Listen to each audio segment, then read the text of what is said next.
Well, Graham Boyce was British ambassador to Egypt between 1999 and 2001.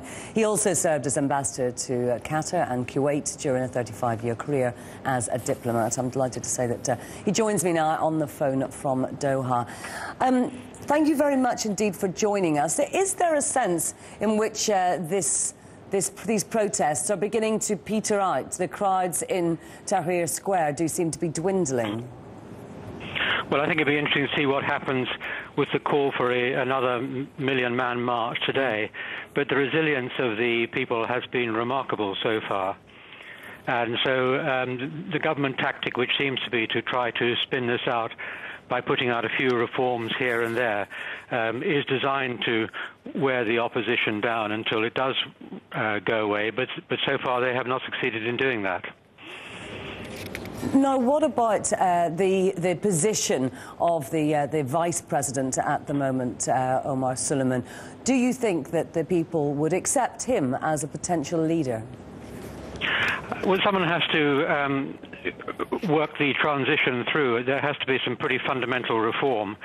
And I think it's very hard to look beyond the next weeks, whether Mr. Suleiman would want to put himself forward as a presidential candidate at the next election, and whether he would then be acceptable to the people is another matter.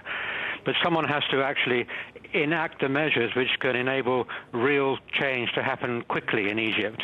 And do you think that that real change can happen under this cabinet, or do we need to see something more dramatic and essentially the people who've been put in place under the Mubarak regime actually just leaving office?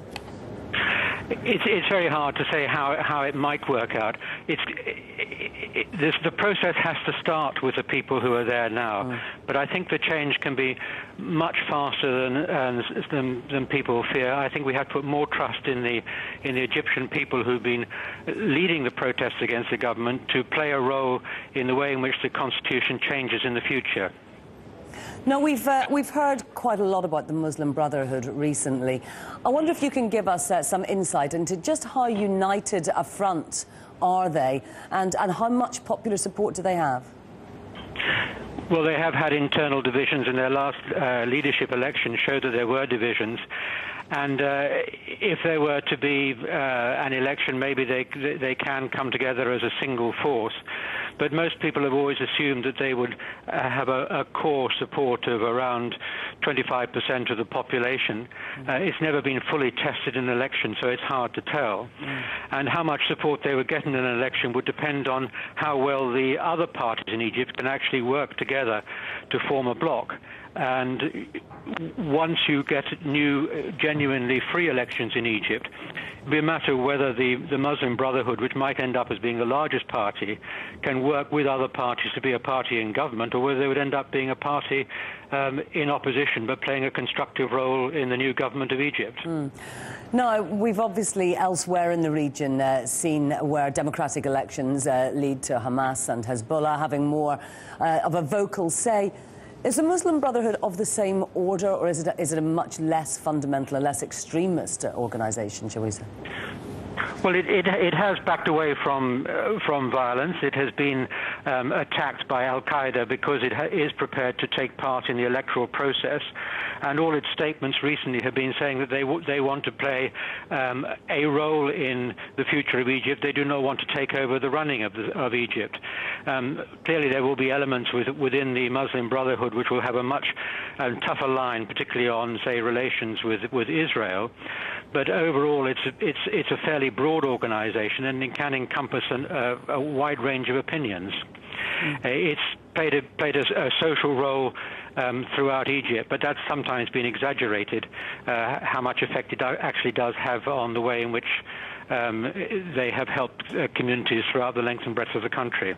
Now, looking wider across the region, do you see other potential hotspots, places where the same kind of unrest could erupt?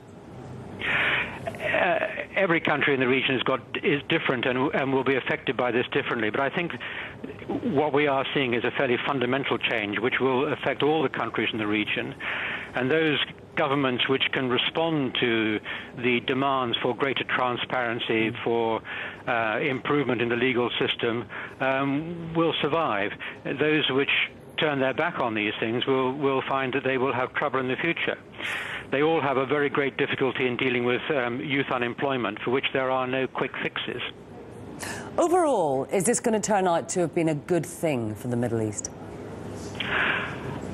I think it is a very good thing. I hope it turns out well in Egypt and elsewhere. But it is about time that the Middle East countries started to realize their own potential.